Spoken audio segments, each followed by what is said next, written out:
You need to have someone with pizzazz, someone who can really get stuff out there. And that's why I think they should have Colin Farrell in full penguin makeup doing it for the Oscars. Did you ever catch up on anything else in the show? I'm still pretty far behind, but yeah. I decided to just binge it all. I'm on that 7th episode, 8th That'll be episode, me whatever this it week. was. Yeah, and then like it wraps up last night. So I knocked out to the last episode and was able to catch up on the Penguin. I know we were both kind of iffy on it a little bit at the beginning, wondering like, yo, is this just trying to cosplay The Sopranos? Because I already got The Sopranos on the same channel. And look, Right. I'm gonna give it a lot of praise. I'm gonna talk about the stuff that I enjoy. I really did ask myself, like, I was watching one of the scenes and I'm like, would I ever compare this to Soprano? And I laughed. I couldn't even finish the sentence. There is absolutely no reason, as a fan of the Penguin, that you should ever put in the same sentence the Penguin and the Sopranos. It's not even close. It's almost embarrassingly bad. And I like the Penguin. It just shows you the difference between the two. This is like Baby's first Mafia show. And I don't mean that meanly. I really don't.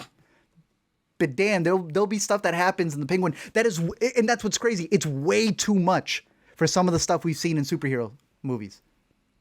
But it's not The Sopranos. It's this middle ground place where, like the Joker, which got a lot of criticisms for it not being as good as the King of Comedy, but it was a decent attempt, I guess, for those who have never seen it. That's what I see this kind of being as well. And I was a little conflicted with the ending. I'm not going to lie. Once you catch up with it, I'm curious to know your thoughts here. But I think they maybe we can. good. Maybe next week we can get a little more in depth in it because I'll catch up if you think I should. Just because I feel like they're going to be talking about this show towards Emmy season, maybe, especially for the makeup and such. And I do think he does a good job. I also think our girl does a great job as playing what really is the villain, with Kristen Milioti. Yeah. I went back, saw that episode you were talking about. I think you had to have mentioned it because it's 30 Rock. And she had name dropped it in some interview. She was like, yeah, when I played the baby girl. This woman's ridiculous, bro.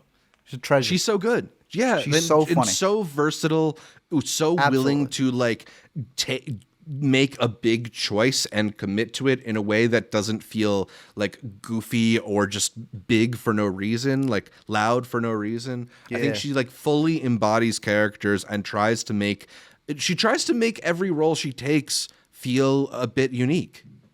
I think she's done it with this one too.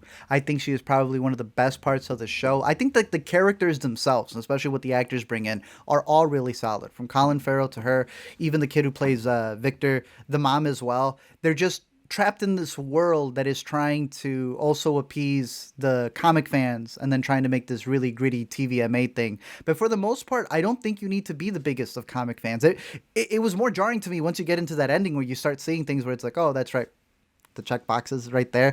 For the most part, you got the story of the Penguin and his backstory when he used to have brothers and really how he's a mama's boy who's willing to do anything for his mama and how he's trying to climb up on the ranks and screw everybody over. I really appreciated seeing a DC show where our main character is a scumbag with a capital SCUM and bag, bro. This guy sucks. And then you have somebody who's trying to go up against him in Kristen Miliotti's character, and I thought she did an incredible job. There is one particular scene where everyone starts like kind of going on her side, and there's this one dude played by, I want to say his name's Theo. Yeah, Theo Rossi. This man becomes a pleb for her, like just straight up goes, Sophia, whatever you want. And I could see so many fans watching it just going, Sophia, whatever you want. I saw a lot of people turning this from the Penguin into the Sophia Falcone show or Gigante, depending on how you look at it. But I'm curious your thoughts. I don't think you're going to be blown away by it, but I do think you'll be intrigued. Yeah. It's Mafia light. It seems like a pretty well done show, but like ultimately this is like brand extension and stuff, right? And I feel like there's certain handcuffs on a show like this that will always maybe like cap its ceiling, at least to me. But maybe I'm just speaking from a place of not having seen it. I don't know. Do you see Dune? Yeah.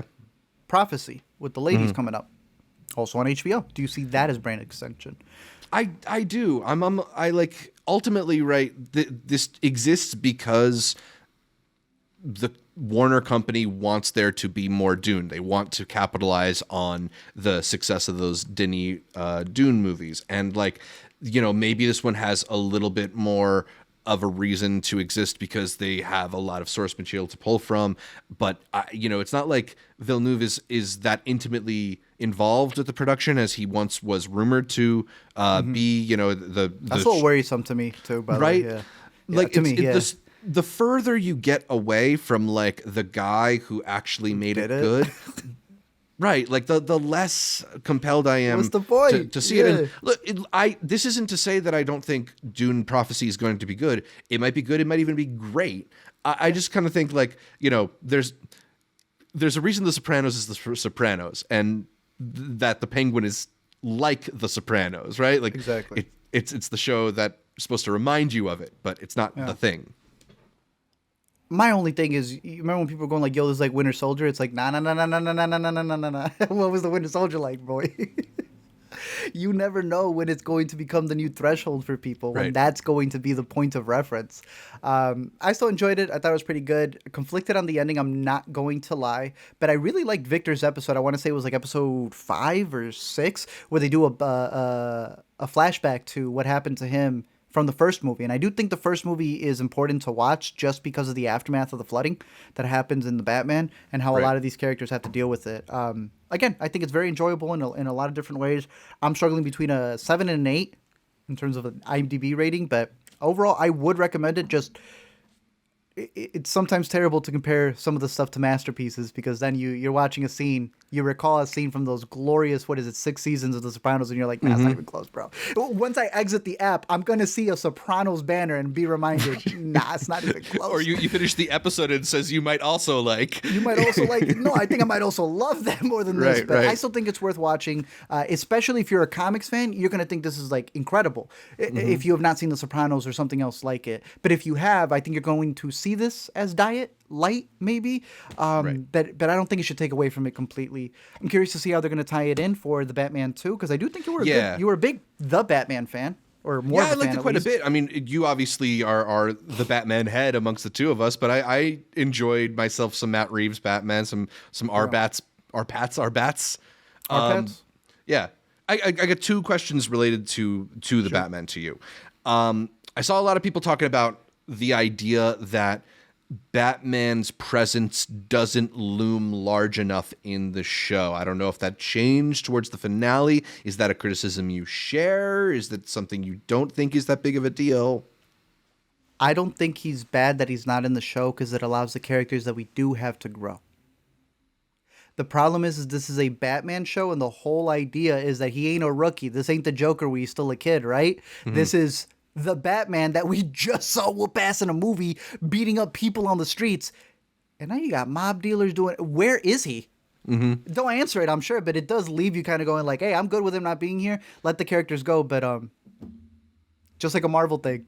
Ain't no way none of this happened, and Iron Man didn't send a suit. like nothing. Yeah. There was no control here. It is or just no one's talking about him, really. Yeah. But it then does get brought up without getting too much into spoilers. But yeah, and then on that note, then like, how does this affect your anticipation for the Batman 2? I know Colin Farrell has gone out in press recently and said that he is in 5 or 6 scenes of the next Batman movie, and confirmed he will be in Batman 3. Are you more excited now? Does it not really change your excitement? Look, I'm like you when you were talking about Dune. The Dune stuff in TV series does not negate how I feel about the movies, and I feel the exact same way here. None of the Marvel shows had ever done that to me. I thought the Marvel movies were already bad regardless of the shows, and I see the same thing here. Whether it was good, whether it was bad, hey, I think it's decent. I think it's better than good. So I'm very excited, because this is just like a trailer. This is this little bridge that's just supposed to be connecting it. Something that we didn't even need. You can just go from the Batman to the Batman 2, in my opinion, and everything should be okay. It just allows us to be able to flesh out his backstory. It's almost like a one-off comic, one-shot. If you collect comics, you're just getting the backstory in this like one issue. That's what this miniseries is. I'm very excited on this idea that Barry Keoghan said he might be getting prepped for the 3rd one. That's exciting to me, because he was introduced in the first one. Same way that the Joker was introduced in Batman Begins with the card, and then eventually becomes a bigger villain. I want it to all lead up to the Court of Owls. As a big Chicago person, seeing how the first Batman ends over here in the...